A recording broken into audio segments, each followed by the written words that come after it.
Hey everybody, welcome back to Shea Station. For the first time this year, the Mets have swept a series and it came against the Philadelphia Phillies. We're always in first place, it seems. I'm one of your co-hosts, Jolly, aka Jack, reporting from the Manhattan studios of Jomboy Media. Jerry's coming to you from the Lake of Erie on vacation, doing 2 shows in one morning while on vacation, by the way. Respect the grind, people. How you doing, Jerry?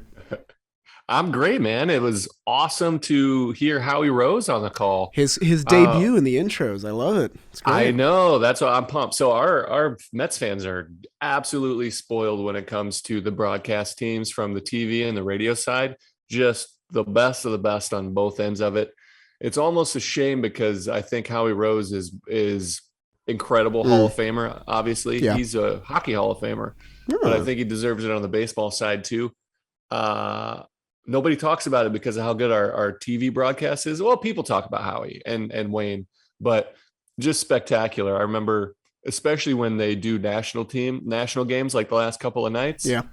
just click on the radio broadcast and get to hear Howie and Wayne. It's I was fantastic. gonna say, like, I would have loved for Gary Cohen to call this series because there were so many moments in it. But also, it's really nice to like switch up who you listen to. Like, I listened to the radio broadcast with my feed yesterday, and it was honestly really nice. I also wanted to ask because you did color for the Mets last year. I think a couple times you did for the Mets Brewers or something. I think. Did you Yep. do it with Howie or were you like with Wayne instead? I was actually with Ed Coleman. Oh, okay, okay. Yeah, so he did the play by play. I'll be doing June 9th, I'll be going to Cleveland for the A's series and Very be doing nice. color on the radio for that. So I'm brushing up on my A's team, but we're here for the Mets. Yeah, we can't talk about the A's just yet. Yeah. There's a lot to talk about in this Mets series, obviously. First, I got to tell you guys about the sponsor for today's episode, which, as always, is the DraftKings Sportsbook. Guys, you can slide into stacks of cash this baseball season with DraftKings Sportsbook, the official sports betting partner of Major League Baseball. Just this past weekend, I bet on the Mets money line 3 days in a row, and I fared pretty well, as you can tell, because they got the sweep. New customers can bet just $5 on any team to win and get $150 in free bets no matter what, win or lose. If you're looking to turn a small bet into a big payday during the season, you can use same game parlays to do just that. Create your own parlay by combining multiple bets, like which team will win, how many bases will be stolen, total runs, and more. It's your shot at an even bigger payout. DraftKings is safe, secure, and reliable, and best of all, you can deposit and withdraw your cash whenever you want. So download their app today, use promo code JOMBOY as always. Bet just $5 and get $150 in free bets no matter what happens on the field. That's promo code JOHNBOY at the DraftKings Sports Book. Jerry, I'm excited to dive in to all 3 Oh of my these gosh. games. I can't believe it's the first sweep of the series or Yeah. of the season comes against the Phils at Mm, home. so sweet. After losing a series in San Francisco like it. So let's dive in. Yeah, what a way to respond to that series loss, too. Absolute. So, I mean, the Mets came out in game 1. They got to face a spot starter in Bailey Falter, and they did what they should do against a guy like that. They put up 3 in the first. Honestly, a lot of small ball, ground balls, couple sac flies from Alonso and Eddie. Lindor stole second and moved over on one of those sac flies, which set up a Canna 2-out RBI single, which was huge. Alonso crushed his 12th home run of the year. That made it 5-0 in the third. And then in the fourth, Lindor's RBI single, Alonso adds another RBI double. It's already 7-0 in this game. Marte did that thing where he stole second and took third on the errant throw, which is my favorite Marte thing of all. Cookie pitched much better than his final results. He went 5 2/3, 5 runs allowed. I'll explain that in a little bit. 6 hits, just the 1 walk, 7 strikeouts on 85 pitches. Cookie still has that fun stat where he has more games started than walks this season. I think it's a 9-8, which is really fun. He allowed just 3 base runners in his first 5 shutout innings. It was the 6th inning that things kind of tailed off and kind of went awry. They knocked 4 consecutive singles against Cookie for 2 runs. He got a Kyle Schwarber strikeout and a Segura RBI groundout. He was almost getting out of things, but he walks Odubel Herrera, which prompts Buck to bring in Chase and Shreve, who has just not looked the same In May, Shreve, unfortunately with 2 strikes on him, surrendered a 3-run home run to Garrett Stubbs, batting 9th in the Phillies order. That's not what you want to do there. That, in the blink of an eye, made it a 7-6 game. Luckily, the Mets, as they always have this entire season, responded very swiftly. Nimmo cranked a double. It set up a Marte RBI groundout to make it 8-6. And it was kind of up to the bullpen to preserve this one and to prove that that last series was kind of just an odd thing, not the norm for them. And they really did in this game. Drew Smith bounced back with a scoreless 7th. There was a walk and an Odubel Herrera double, but Joely was able to escape trouble with a K and a foul pop out. And then Edwin Diaz, it was a big night for him, and I love the tweet that you put out that I want you to talk about right after this. He strikes out 3 in a bounce back save, his 11th of the year. The Mets could have let this one get away, but they win this one 8-6 and take the first game. Yeah, man, it was a good fight. Like, Cookie pitched much better than his final line. You're right. Chase and Shreve hasn't looked the same for his last few outings. His split, he just isn't sharp. He's leaving things over the middle and also falling behind. So that's troublesome. He just doesn't look as confident either. You can kind of see it in his face. And they showed him in the dugout after, and it was a tough watch. I felt bad for him. Yeah, that's a tough thing. You know, when you do something on a national stage and then they zoom into you when you feel like you're having a personal moment, and it's not personal. It gets exposed to millions. That's really cool of you. That's awesome. That's tough. It is tough. Yeah. But Edwin Diaz, man, this is what he's been doing all year. He's been able to bounce back. So what he hasn't done, what he didn't do in San Francisco, what he kind of fell behind was make those adjustments, those in between at bats adjustments, because he hasn't just been absolutely lights out. He hasn't been, purely dominant. It looks like it on paper. And if you're not paying attention, or if you're not in tune to what he does, it looks like he's been absolutely lights out all season, except for when he messes up. Yeah. But he hasn't been just absolutely dominant. What he does is he's been able to make those adjustments when he misses arm side and he loses his mechanics. He's been able to bounce back quickly. And that's what he did in game 1. He would miss a pitch, miss a slider, and then he would concentrate. I don't know what it is, what trigger it is, but you can see him kind of working it to himself.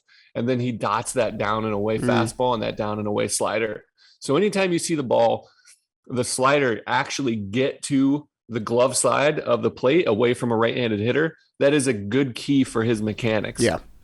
If he's missing, even when the slider's in the middle and it's got a little bit of depth to it, it's okay. But when he's locked in, he's getting to that outside corner and it's getting off of the plate. So that's where he needs to be. So if you're watching Edwin Diaz during the game, and that's the key you should look for, that slider that actually gets to that down and away box. Yeah.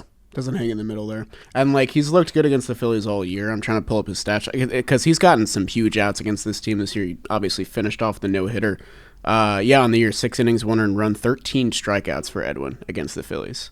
So he feels pretty comfortable. So he, that first at-bat against Rhys Hoskins, he threw a backup slider that ended up, surprising Rhys Hoskins, who complains about that strike call, which it was a strike. That's his thing. But it just spun and kind of went this way and never had that snap to it because it leaked out of his hand. Right. But then the next slider that he threw had that depth here. And so it's okay. It's almost even more effective when it's every once in a while he'll do that backup one because it catches people off guard.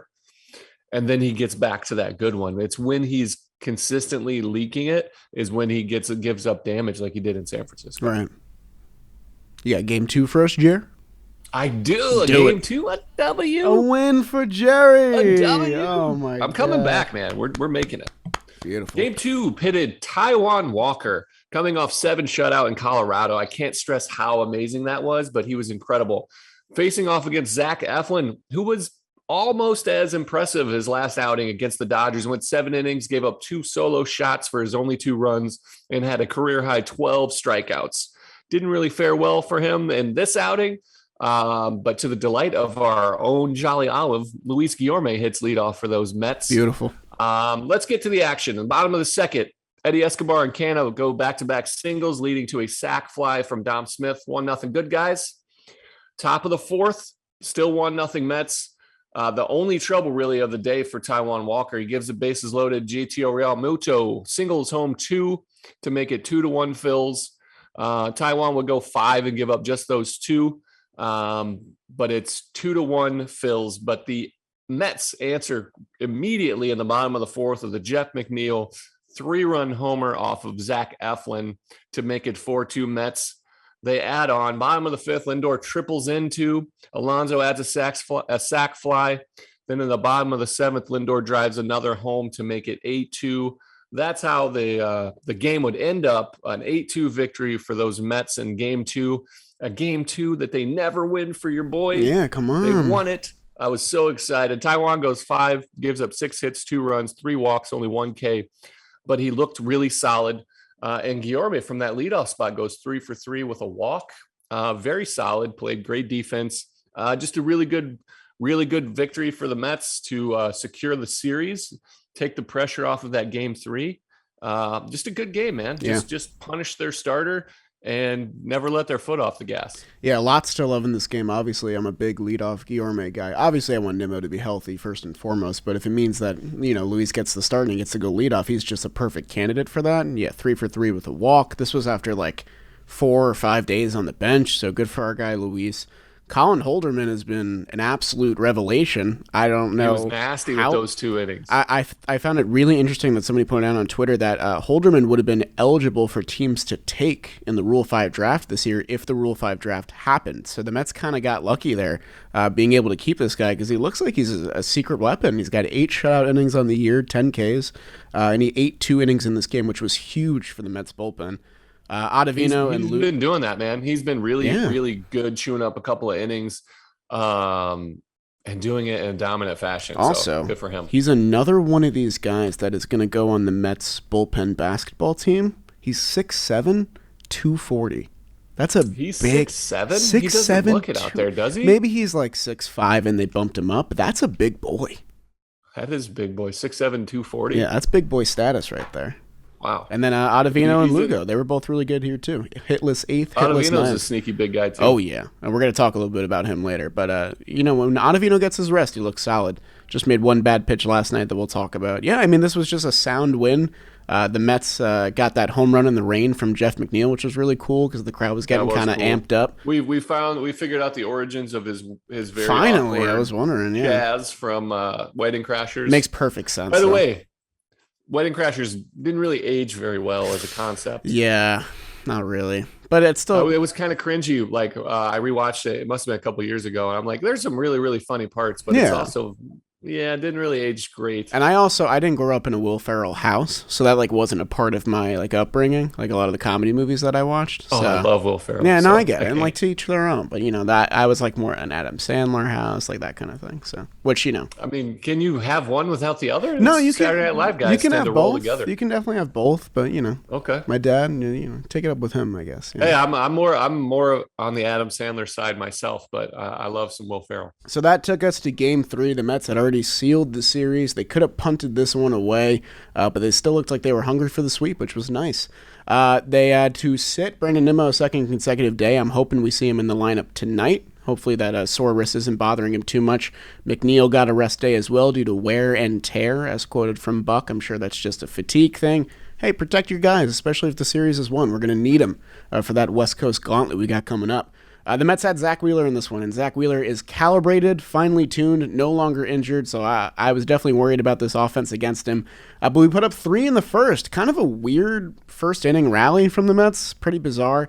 Guillorme doubled because that's obvious. He was in the leadoff spot. It makes perfect sense. Marte singled. He very quietly had a very good series, Marte, just kind of table-setting everybody.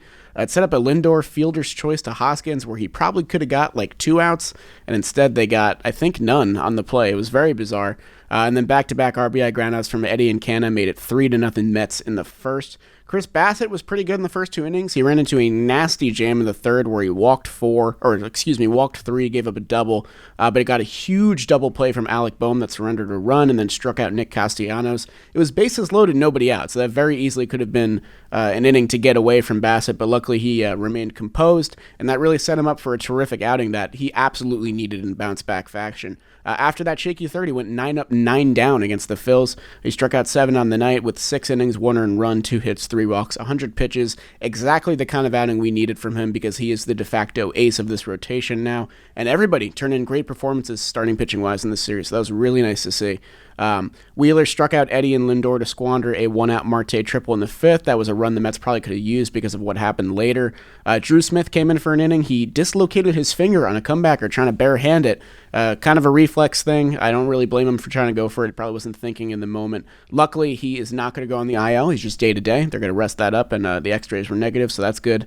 No break there. Joely got 2 outs, but walked 2 in the 8th inning, which set up Ottavino to come in to face Nick Castellanos. He went up 0-2 very quickly, and then that slider just kind of hung in that high part of the zone that Nick Castellanos absolutely loves. He loves a high pitch, and he just tattooed it to left. 3-run homer in the 8th inning. Phillies take a 4-3 lead.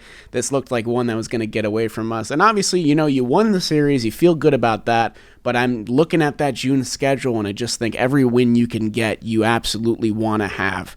And I think the Mets felt that way too. I definitely want to give Buck a shout out here. He had Brandon Nimmo and Jeff McNeil on the bench going into the 9th inning down 1 run, and he let Nick Plummer take that at bat. And I feel like that's getting lost in translation a little bit because of how fast everything happened. But I'm sure that if Nick Plummer grounds out or strikes out or does something, that's a very talked about point in the game. Instead, Nick Plummer turns on a first pitch fastball from Knievel, drives it to right field, and his first major league hit is a game-tying solo home run in the 9th to make it 4-4. And the momentum just swung in our favor at that point specifically. Edwin Diaz looked awesome in the 10th inning, got 2 soft contact flyouts. Eddie Escobar made a terrific high-effort play to get the foul flyout from Kyle Schwarber. The ghost runner gets stranded by Edwin, and then the Mets felt that momentum, rode it out with an Eduardo Escobar RBI single. Kind of his redemption game. He gets the walk-off, he gets a huge catch. The Mets win 5-4 in 10 innings, and they sweep their first series of the year. So much action in that game, man. Yep. So much action. I'll start with Nick Plummer. Congrats to him. What a moment. That was incredible. Good for our guy. Absolute. What a first hit. Game tying against Corey Knebel. Against the Phils at home where you can get the cheers. I wanted him to come back out for a quick curtain. That would have been awesome. Acknowledge the fans because they were going bananas for him. Yeah. It was awesome, man. Super cool. The Buck Showalter leaving in Plummer was a big moment. And he's just looking big picture, man. He wanted to give those guys a full day of rest instead of ramping them up. Yeah. And he felt very confident in Plummer. Turns out to be a great move. Hey, by the way, Plummer's swing looks solid. It's kind of nice, dude. Powerful. I like him, man. Can I give you a brief history of Nick Plummer? Give it to me. Yeah, so Plummer was a guy we signed in the offseason as depth. He came up because Travis Jankowski went on the IL with surgery. We hope he gets well soon. 2015 first-round pick, missed all of his first rookie season with an injury, batted 176 in the minors in 2019. And then he just had a huge 2021. The Cardinals cut ties with him. We scooped him up. He kind of took Khalil Lee's spot a little bit in that pecking order. And then that kind of paved the way for him to get this spot here. So really cool story for Nick Plummer. We're probably going to be seeing find too, great the front find office. by the front office. Yeah. Like Colin Holderman, Nick Plummer, Adonis Medina, like all these guys have very quietly played huge roles for the Mets early in the season. They were all just kind of scoops from other teams that just didn't want them. Scoops. And that's what good teams do. They pick up the scraps and they make them diamonds. You got to create depth. You got to have some really good talent at the top of your minor leagues in case things like what's happening to us have to happen. Exactly. Plus, it allows Khalil Lee to develop a little bit more, to get some consistent ABs. I want to talk about Escobar. Yeah. And like I was fired up, but watching how pumped he was for the moment got me even more fired up because you can feel the emotion, you can see it exuding, smiles, like absolute ecstasy. He was so pumped, adrenaline fueled, because he really wants to be productive and he wants to live up to his own expectations in a team that really does need him. And he just came through clutch in a couple of really important ways at the end of the game. Really happy for him. They got him really good with the Gatorade, the water bath at the end. Oh yeah. The shower. I love seeing that. He took it like a champ. Um, Probably going to get some Fogo de Chao. He much He'll be deserved, okay. well earned. Fogo de Chao might have mentioned. Yeah, I mean, like I'm sure he feels the presence of Luis Guillorme in there because Guillorme's been playing a great brand of baseball. McNeil's not going anywhere. Like there's not a lot of at bats to go around if you're not named Lindor or Alonso. You're kind of just fighting for playing time at this point. So I think that if there was ever a guy in this lineup that needed a game like that and a moment like that, it was Eduardo Escobar. It was a tough month, and that's going to happen. He had a great April that I feel like people have just kind of forgotten about because, what have you done for me lately? That kind of thing. He had an 804 OPS in April. I mean, this is the kind of hitter that Eduardo Escobar can be. And I think that he'll find his groove, and they're going to need him to find his groove for this West Coast trip they got coming up. They need all the help they can get, and he's a huge piece. And their teams are going to do what they did to Alonso. They're going to walk Alonso to face whoever's behind him. And right now, we need Eddie to step up. He's got more in the tank too. He can be an absolute game changer. But it's good to see him, hopefully building some momentum offensively because he's been really solid. He had a couple of miscues defensively, but he's just a good player, obvious leader of this team. And it's nice to see hard work pay off. Yeah, Alonso got intentionally walked 3 times in 3 games. Yeah, that's quite the strategy. I would do it too, man. Yeah, man, he's hot. If I'm facing our Mets, I'm intentionally walking Pete Alonso and Luis Guillorme. Those are the 2 guys I never face. Guillorme. You don't want to face that guy. He can hurt you in so many ways. Pete Alonso shouldn't beat your team. I mean, because he's the producer. Exactly. We talk about it all the time. He is the guy in the lineup that's going to hit home runs and beat you that way. Like if you don't want to get beat that way, there's only one guy you have to avoid, and that's him. I'm going to do some Guillorme love because you know me. Give it. I'm his number 1 fan. Here's a crazy stat line. Last 22 games for Luis Guillorme. Plenty of starts in there. A couple pinch hits as well. 26 for 59. That's a 441 batting average over basically a month of games for Luis Guillorme.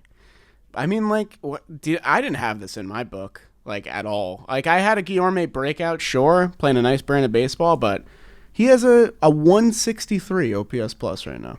Luis Guillorme. Yeah, man.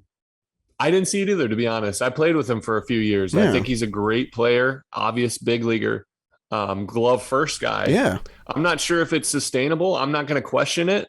You can be whoever you want to be. He doesn't look prototypical like this kind of producer, just physically either. You know what I mean? But he's very, these guys are all really good in the big leagues. So you might be seeing a breakout and this be the type of player that he is.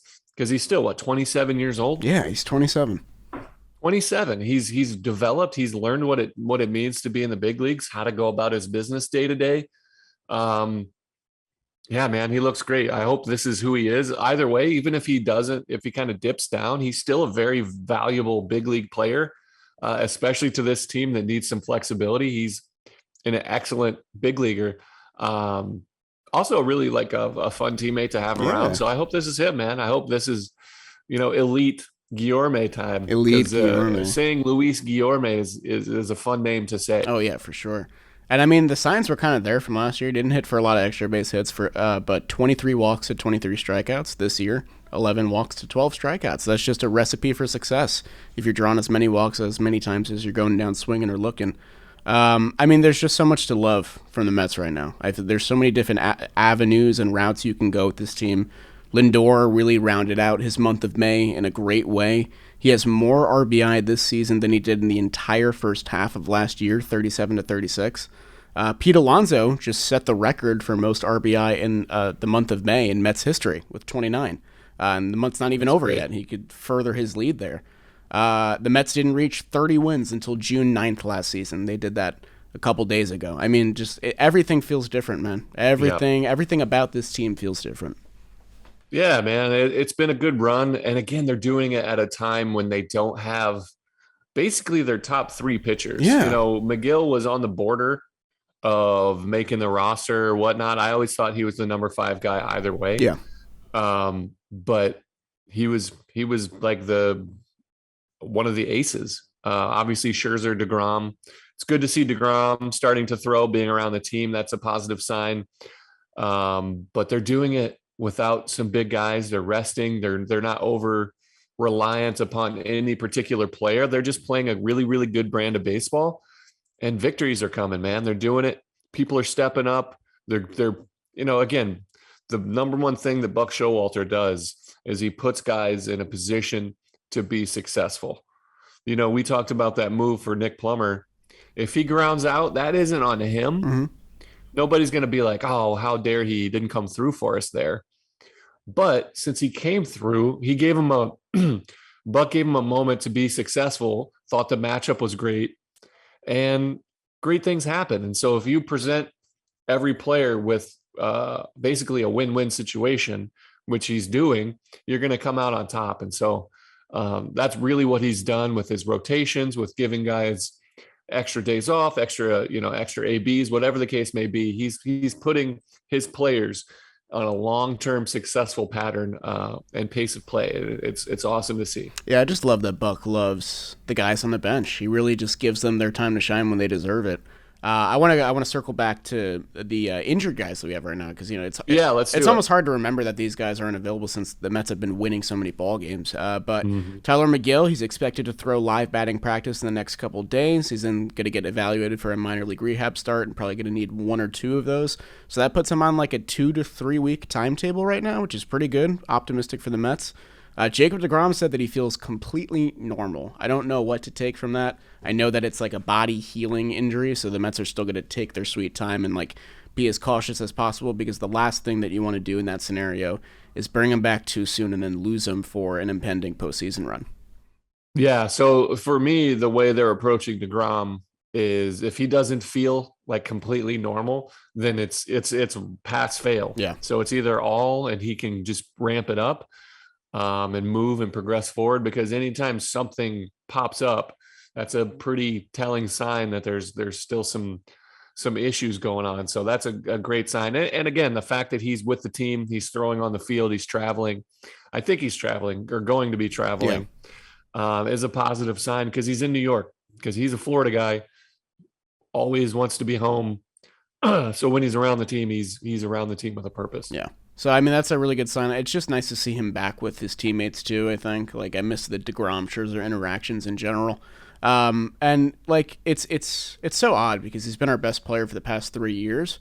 But we've talked a lot about this Mets team feeling like they have a new identity and a new approach. And it's going to be interesting to see, like, how he comes into the fold with that, because like this does not feel like a 2018 through 2021 Mets team. This feels like an entirely new era for this franchise. And I hope that that's something, going forward he wants to be a part of, because, this is technically a contract year for Jacob deGrom. He's opting out. He's made that abundantly clear. So I'm hoping we can get him on the field soon and, he can be a part of that culture a little bit, feel it. Absolutely. I think he's missed this. Yeah. I think it's nice for him to feel what success and a real good team feels like to be around, because I think it's easy to forget when you're stuck. You've only been with one organization. He's been around a bunch of dysfunction his whole career, a bunch of pressure. Yeah. He was one of the only bright spots when a team needed him, and he's not an attention seeker. He wants to remain kind of, on the other side with a bit of, gorilla back of the cage at the zoo, kind of, just admire him from afar. Yeah. But he's done a really good job of stepping up and being a superstar. And I think this team is, I'm jealous is the wrong word. But when I see how well this team picks each other up and cheers for each other, it just looks like so much fun. And as an athlete, especially as a professional, when there's so much pressure and so many fans, there's just a lot of things going on. Sometimes it feels like a job. And then in a year like this, it doesn't feel like a job. It's like the best of all of it. And I think deGrom really wants to be a part of it. No matter what it was, he's going to do what it takes to get back on the field in the same manner. But I really think he wants to be around this club because he's a fun teammate to have around. He's really funny. He's quick-witted. And I think people forget just how really good he is. And so to see him come back out and remind the world, remind his teammates who the alpha is, would be really fun to see. Yeah, and no one knows when that'll be, but as long as the Mets keep winning until that point comes, I think they're going to be in the driver's seat and they'll be feeling pretty good. But let's talk about our healthy guys. Let's do our Apple, huh? Well, let's talk about Drew Smith real quick. Oh, let's talk about Drew Smith. That's important. Actually. Yeah. So Drew last night had a comebacker. He had two. He looked great. He had a comebacker, 2 hits or two outs, and then I think it was Real Muto hit a comebacker through, and he tried to barehand it, and dislocated his pinky. He's day to day, which is good. We were talking before we started recording, me, you, and Audio Jack. You're like, what? Why do you do that? And it's instinct, but it's also, I just want to cover this from a player side. That's something that you can break yourself of. Because a lot, especially with how the teams shift, there's usually somebody behind you.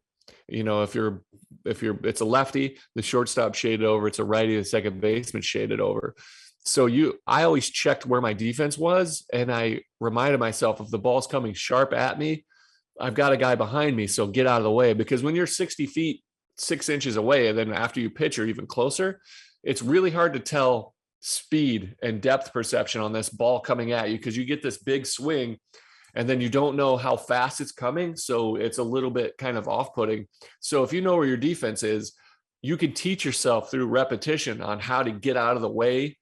I saw Lugo do it a bunch, where he sticks his hands up. Guys that do that, you have to be able to break yourself of it. You saw how angry Drew was at himself, because it's really dumb. Yeah. And it's instinct. You'd be like, I can make that play. And then either it grazes or you miss it, and you're like, dang, what am I doing? And then something bad happens. Thank goodness he seems to be all right. He's only day to day, but it's something that I guarantee you he addresses moving forward, because he was very mad at himself. It's a silly move. If he's down, this bullpen that's already kind of, struggling needs his dominance. So that could have been an absolute backbreaker. Yeah. I mean,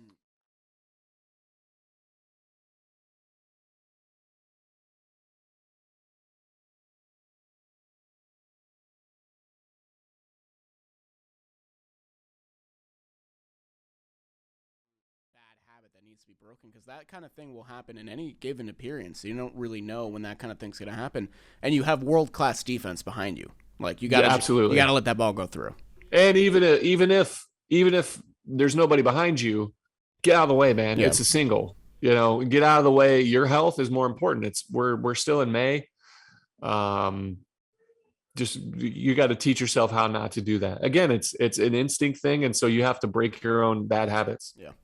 And I mean, there are reinforcements on the way, but Drew Smith, who I discovered today, leads MLB in holds, which is a fun fact. He's got 12 on the year. Let's give him another little round of applause. He's been absolutely stellar. He's had a couple of a rough patch here. Yeah.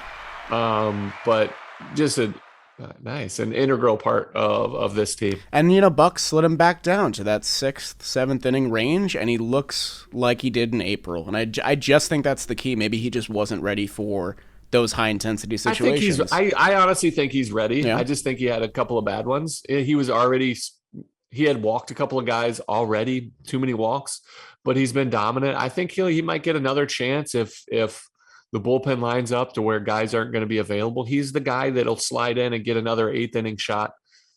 It's going to happen. It's going to happen this year, and I think he'll be successful again. Let's just hope that little pinky doesn't cause any problems. Yeah, I hope it doesn't either. And I mean, it's just nice to see Drew Smith healthy, first and foremost. I mean, I think I don't want Mets fans to take it for granted, because we've had Nimmo for 42 games this year, which puts him on a really encouraging pace. Obviously, he's had the last 2 days, but I think he's okay.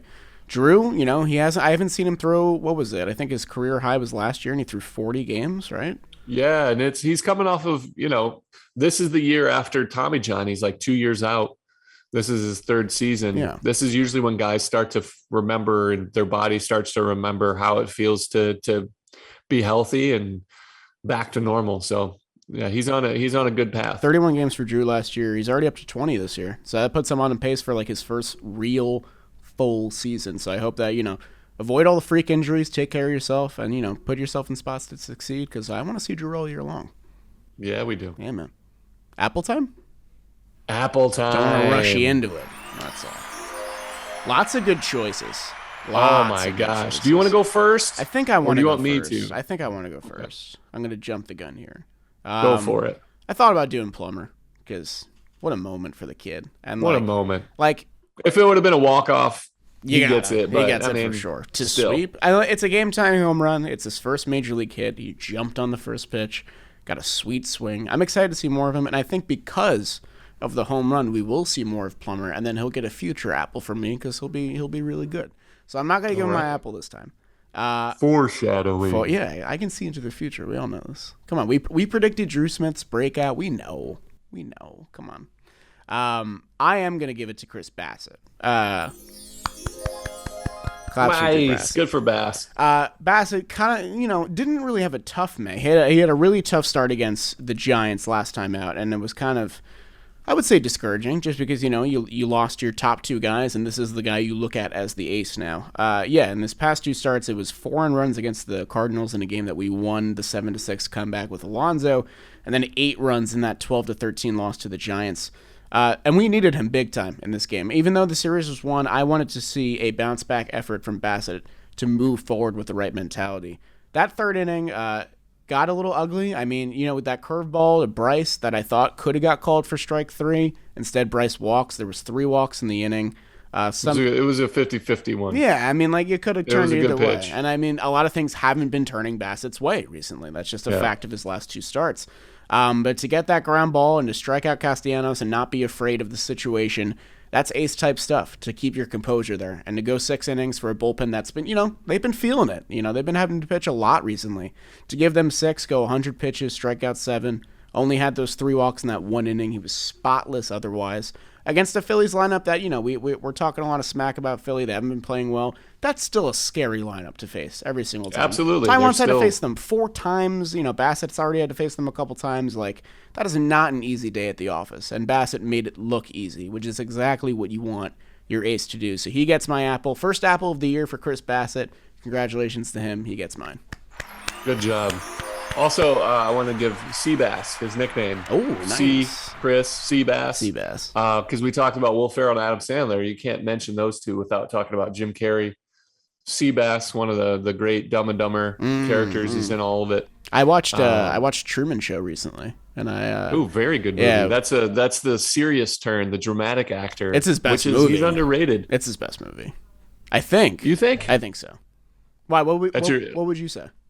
I mean, I'm an Ace Ventura When Nature Calls, Ace Ventura 2. Okay. But it's hard to go without Liar Liar. Liar Liar we also watched recently, too. We've been kind of on a Jim Carrey kick a little bit. It's been nice. Jim Carrey is an excellent actor. I think Adam Sandler is underrated as a dramatic actor as well. What was the movie where he was Punch Drunk Love? Love that movie. Jeez, that's a wild movie. Yeah. That Spanglish, he's unbelievable in. Have you seen Spanglish? I have not.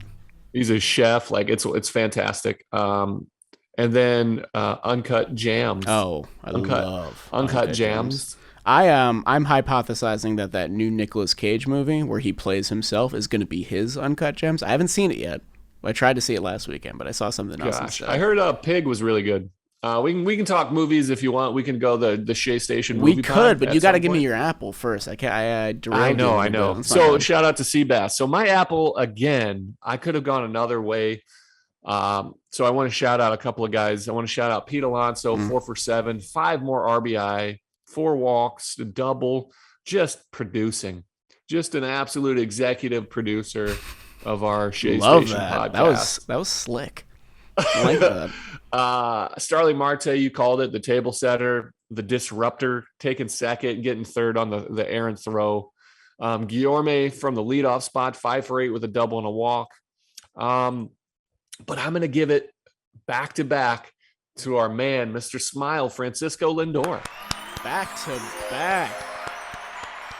And then the bottom line doesn't look as great as it actually was because he's 3 for 10, which is great, but it's not, hitting 600 in a series. Sure. But he had a double, 5 RBI, 5 big, 3 walks. He's continuing his on-base onslaught. He had another stolen base. He's playing stellar defense. He's just doing what he needs to do, especially with runners in scoring position.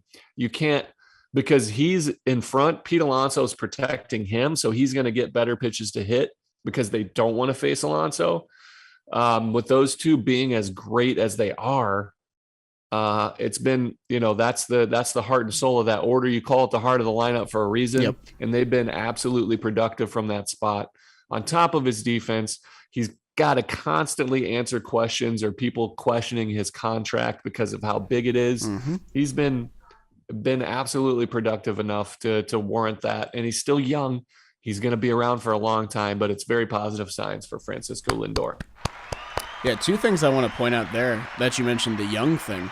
We talked about how Guillorme's still a baby, 27. Lindor's 28. Like, they're like the same age.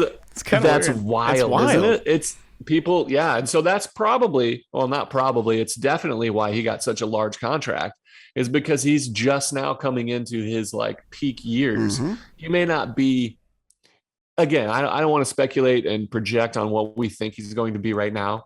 But the style of play that he's bringing to the table, the type of leadership, the type of fun, it's every bit worth it right now. Yeah. So, and he leads MLB in games played. He's out there every single day, which is probably my favorite part of his game. You can always count on him being there. Him and Pete. You can we talk about it all the time, but it really is such a luxury to have your 3 and 4 spot just nailed down. And like we mentioned it before, yeah, Pete also 49 games, leads MLB. It's so nice to have that interchanging rotation of guys. Like Guillorme gets a start, Dom gets a start, JD, Canna's in there sometimes, Eddie. But those two guys, Lindor and Alonso, that is the meat and potatoes of the New York Mets right now. And like that, the entirety of my fandom for this team since like 2009, our identity has always been these guys can't hit, they can't play defense, they can really pitch though. Like our starting pitching has always been good, and it's kind of on the flip this year. It's kind of weird for me to get adjusted to. Like we're still pitching well. I have plenty of faith in our rotation and bullpen, obviously, even with all the injuries. But this is like a really deep lineup, and these two guys at the center has just been so fun to watch because they do such different things. Man. You know, it's wild, and it's these guys are doing so many things, and nobody's like, Guillorme could be, on a different level than he's going to settle down. Who knows? Again, and you can't project it. Right. He hasn't done it before, so it might feel like a blip, but he could be this guy. But everybody else is doing things that's not out of their realm. They're not overstepping. They're not overproducing. They're just doing what they need to be doing. I mean, he's 3 for 10, but he had 5 RBI, and 3 walks. Like he's just producing. So that's exciting. Yeah. So, I mean, this puts him on an insane pace for the year. I mean, last year, 20 home runs, 63 RBI. That's a pretty good output, but he's already up to 38 RBI this year. That puts him on a pace for well over 100. And that would be the first time in his career that he gets over 100. And that would be a very nice season to do it in. So good for our guy Lindor. A couple nice apples there. Got to shout out Guillorme, went 5 for 8 with a double and a walk. Marte went 5 for 13, a double, a triple, an RBI, a walk, a stolen base. He did literally everything in this series. He would have been a good apple as well. And then, he did not pitch. He did not pitch. Sorry to hypothesize that. I suggested that. That's my bad. Alonso 4 for 7, double home run, another 5 RBI for him. How about 4 walks for Pete too? Favorite part, Pete didn't strike out once in this series. Love that. Love that from Mr. Alonso. I didn't realize that. Yeah. That is pretty great. I mean, it's pretty easy when you get intentionally walked, like every at-bat. But give and take, That's true. Mets take the sweep, and then they got 3 more games here that I think are very important to get fat on before the West Coast Gauntlet begins. And the Washington Nationals are coming to town. Me and you are going to go see a game. We are. I'm very exciting. We get to Wednesday's game. We'll be there. Pumped for it. Haven't been to a ball game in a long time. Yeah. I haven't been to a ball game like a boys' night. Me and you, we're going to be hanging out. Boys' day, I guess. Yeah, that's true. That's all right. Day game. It'll be fun. Yeah, but it'll be a good time. When was the last time you were, because I know you did pre and post SNY home opener. Yeah. Were you in the ballpark that day? Or were you guys hanging outside? No, we were outside. Plummer. So when I retired last April, I actually went to a game the day I retired, which was really cool. My wife and my 2 boys were with us. I got to experience it from the seats. It was really cool, man. It was like I can't thank the Mets enough for how I got to say goodbye. Like Yeah. it wasn't just I rode off into the sunset, on my own. I actually got to go and they put me up on the Jumbotron. Super cool. So that was like the first game I've been to as a fan.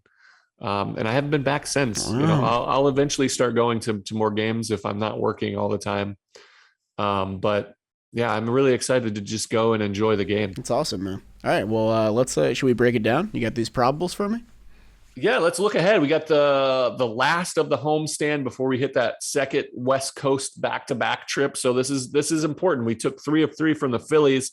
Let's do the same thing. Let's go perfect against these Washington Nationals, who you should, as you say, get fat on. Yes, sir. But game 1, this is looking like David Peterson versus Eric Fetty. Peterson still looks really good, and he has got a 2.16 ERA on the season. Eric Fetty with that 3.55, he seems to really be finding his own as a big leaguer. He's always pitched well against the Mets, I feel like. Yeah. Especially as of late. We have Maikel Franco and Juan Soto have a hit against Peterson. Everybody else is nada. Also, Juan Soto been batting like 240 right now. Yeah, it's kind of weird. I mean, the OBP is still really great, weird. I think, but otherwise. Yeah. So, but Peterson versus the Nationals, he's got 3 games started, 16 2/3 with only 2 runs, 7 hits, 6 walks, 13 strikeouts. He's been good. Here's Fetty versus the Mets in his career, 14 games, 55 1/3 innings. He's got a 5.5 whip, maybe not. But his last outing against the Mets came in last month. 5 innings, 2 runs, 5 hits, 2 walks, 5 Ks. So that's game 1. Did you look up something on Soto? I just think it's really funny. 236 batting average, but still a 381 on base. So his OPS is still like 830. 236. He's hitting 236. Yeah, it's kind of wild. It's wow. 9 home runs, 10 doubles. Like he's still doing it all, but we'll see. Kind of a low clip for him. It's kind of weird. Kind of. He's usually hitting 336. Yeah, he's usually in the 300s. Game 2, Trevor Williams getting another start. Deserved. He's been, kind of one of those beautiful little pieces of our team that goes unnoticed if you're not watching the Mets on a regular basis. He has a 4.37 ERA going up against Patrick Corbin, who's kind of just not been the same. He's got a 6.3, still a lefty, still got a good slider. Josh Bell against his career against Trevor Williams, 2 for 6 with a homer. The Nats had an 8th inning comeback for their first win of the season against us the last time that he pitched, last time he pitched against Trevor.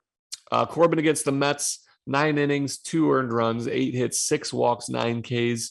We're going to be a patient approach and look to take that, hopefully, game 2 victory for your boy to get back-to-back wins, recapping that game 2. Oh, yeah. I think that'll put you at 500 on the year. I think you'll be like 10. That would be lovely. Nice. We're climbing. And then that game 3, the last of the homestand, last of this series against Cookie Carrasco, and a 3.98 ERA against an unknown. We don't know. This would be Aaron Sanchez, who got DFA'd. No idea who they're going to pitch. I don't think they know either. So might be a bullpen game, I guess. I have no idea. Could be. But your boy Nelly Cruz against Cookie, 13 for 35 with 5 home runs. It's a pretty good career. They faced each other a bunch. And again, you talked about it earlier. Cookie has 9 games started, only 8 walks on the year. It's maybe my favorite stat. Maybe I have a lot of favorites, wild. But that's a good one. Yeah, I think there's a lot to like in these probables. Eric Fetty has been, I think, more recently. I think you've been right. He's been much better against us past couple years. Because we used to, when he would come in at the beginning of his career, we would just absolutely tattoo him, especially coming out of the bullpen. But he's done well against us as a starter. And I think he just went like 7 shut piece against the Dodgers. His last start. Wow. So these Nats, we got to destroy. We talk about how deep our lineup is. Their lineup is not deep. They do have some guys. Kyber Ruiz, their young catcher, who they got in the from the Dodgers in the Scherzer Turner trade has really been just stellar. And we saw the opening series of the season how punishing he was, great at bats, and as a catcher, how valuable that is. That's the guy I'm really watching. Again, Juan Soto, Nelly Cruz, Josh Bell. That's their 3 big boppers. And then Kyber Ruiz really is who I'm looking to to pay attention to. Yeah, keep your eye on him. I think he has more WAR than any catcher. Try your reverse jinx against him or something. I'm going to post You're all about the reverse jinxes on Twitter. I reverse jinxed Eddie, man. I was like, Eddie in the month of May, kind of weird, guys. And then he had a walk-off hit. So, like, come on. Oh, you're wild, I've learned man. how to utilize it, you know? I'm getting better at it now. Cool. Yeah, I mean, Corbin has been dreadful this year, to say the least. That's a tough contract for the Nats.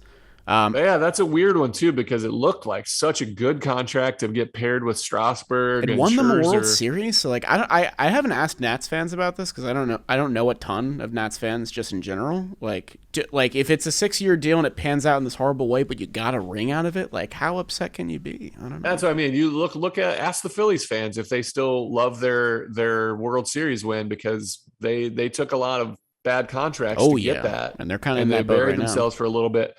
The Nats are in a better position moving forward than the Phils were after that run, but they did win a World Series. And so, Strasburg's contract's looking bad because he's not pitching, but he's rehabbing right now, I think. So he's on his way back. He's had a wonderful career for them, so it was worth it. Yeah. But, I mean, I think Max Scherzer's deal might be the greatest contract of all time.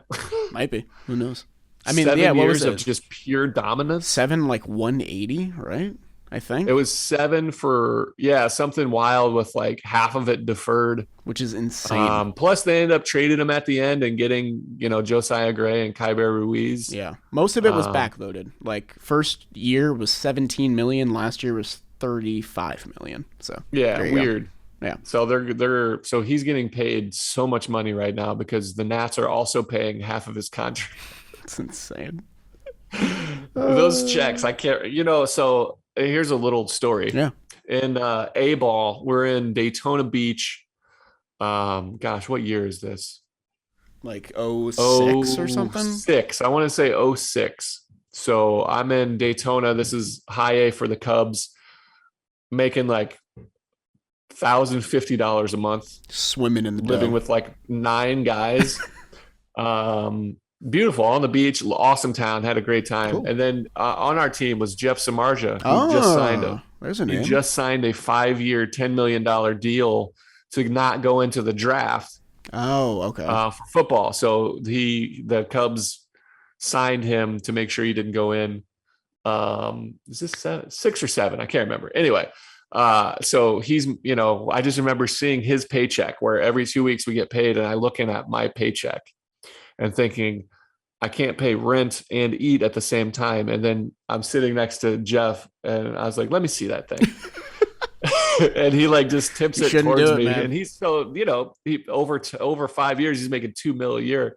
And I look over and I just go, there's how many commas are in that thing? And so it was like one of those things that's like motivating. You're like, I could get to that point to where you're like, all right, how much debt can I go in? And what kind of job am I going to need this off season? And then you're like, okay, you can play baseball and make a living off of it. I still think it's like the weirdest thing about baseball that everybody knows what everybody makes. It's so weird. It's still weird. Thing. And people are so comfortable coming up like, oh, how much money you make? I have a fun question for you. Was there ever like a highly paid teammate of yours that like maybe like you went out for drinks or you went out to dinner and they like asked you to split the check? And like so many times. You have no idea. That would piss me off so many times. I was around a bunch of really good guys. So here's it. If you're on a contract and you go out with guys that are, it used to be, this is different because they're making really good league minimum. Sure. And I would still do it. And I still do it to this day is if you're on a contract and they're league minimum, you pick up the tab. Mm. And if there's another guy that's also on a contract and similar to yours, you guys can split it. But you pay it forward. Then when those guys get up, they'll pay it forward again and again. Yeah. But I have been around some big names that I'll tell you in private that you'll go out as a team. A guy would set a team function, and they'd be like, "Hey, you guys ready? Do you guys Venmo me? You're making like literally 40 times what I'm making. Like you can't cover a tab that you invited me out. Like wild. That's the worst part. If they initiated the hangout and they're not going to pay when they're getting $40 million a year, come on now. You give them like are you serious? Are you being serious right now? Real? Come on, man. Yeah. Yeah. So the Mets play the Nats. Hopefully they sweep. Let's do it. Nats come out, see us. Hopefully. I wanted before we go, last thing. So I slept in last 2 nights ago. The great human being with our pictures on it. As he should. My youngest son, Asher, who's 2.5, says, "That's Daddy." I was like, "Yeah," and he goes, "That's Jack." Wow. He knows you. He says, "That's Jack." I was like, "Dude, Jolly's gonna love it." Dude. My cousin's babies, they can't even say my name yet. Your Asher's ahead of the game, dude. I love it. Oh, he knows you. So every time I wear it, he goes, "Daddy" and Jack. You should bring him. Bring him Wednesday. It could be my carry-on. We got to get his face on there. Eventually. That's like the next evolution of the shirt, I think. We'll see. Shea Station Season 3. Guys, come out. See us on Wednesday. We're just going to be hanging out at the ballpark. Audio Jack will be there. As I mentioned last time, you can get a picture with him. That's the highly touted star of the show. Yeah, let's not wear another team's hat, Audio Jack. Yeah. Do not. What are you wearing today? Let's see. No, let's give the people. I'm actually not wearing a hat right now, but the camera's off. I'm lying. Wearing a hat? I am wearing a hat, but I'm lying. Oh, I was going to say, let's see your angle. It's not set up. Oh, are you chickening out? Yeah. If you don't come on now, you're never coming on again. Wow. Okay, that's fine. Oh, wait, that backfired, did it? It backfired? You just gave it describe it. It's a beautiful shade of maroon. It's just a really good color. Is it a Phillies hat? And then in the center of it is this NY logo, but it doesn't look like our NY logo. Oh, is it a little bit more rigid? Yeah, it's a New York rounded? Cuban hat. It's a Yankees hat. He's wearing a Bronx hat? Yeah, he's got So again, he's a fan of all teams from all New York. New York. But that's a tough wear. It's tough for our Mets fans to hear. It's tough. Yeah. Don't wear that on Wednesday. Yeah, if you get to know him, you'll like him, I promise. The camera is actually not set up. So I kind of believe you. I don't know you well enough to know if you're lying or not, but I'll assume that you're telling me the truth. Yeah, he's telling me the truth. I'm truthing. I'm truthing. All right. You got anything else, Jared? Let's get out of here. You got to do baseball today baseball today coming up. Busy man. I know. Media Chris personality. Rose, I can't say no to him. Trevor Plouffe is on his month-long excursion through the mountains in Italy, so I have to step up. Yeah. But also baseball today. Between talking baseball and baseball today, those are the two best daily. Oh yeah. Baseball podcasts. So if you guys want to listen to those, literally fantastic. Baseball today is like a half hour long, and then 30 minutes on the amp. Whatever. I don't know if we're sponsored. It's the Amazon Live space, whatever. But that's amazing. And then talking baseball is like 3 times a week? Yeah, Monday, Wednesday, Friday. Yeah, and it's fantastic. It's wonderful. That's more long form where they cover national. And in baseball today, we do 5 questions. Chris Rose sets it up, who's an absolute, amazing person and leader, and he's so pro. And then talking baseball is just fun with the guys. So yeah, I've heard his prep is more pro than my prep, which I was shocked. Well, I mean, he's more of a pro than you are. Yeah, I mean that's fair. He's got that leg up on me. But he really is. I got like 9 emails last night setting up what we're going through, and I didn't check them, and so everybody was down for the evening because I didn't want. I'm already working on vacation, but yeah, he's a pro, man. He gets you prepared. He makes sure everybody's prepared. It's wild. Well, we'll be tuning in. You're great, Jolly. I am not complaining. Thanks. I did text you this morning like, hey, are you sending over the notes? Yeah, I was late this morning. It's my bad. No, it's fine. It's great because if you didn't prep, it's over. I'm like, I don't know who my apple's gonna be. I have an idea, but I'm gonna have to do all this research, and this is the face for I don't have to research. Yeah, exactly. That's the draw right there. That's why I'm throwing Jack on the camera. All right, guys. Get out of here. Let's watch the Mets. See you Wednesday if you're there. Come hang out. If you want. Call strike 3. A career high 15 strikeouts for Jacob deGrom.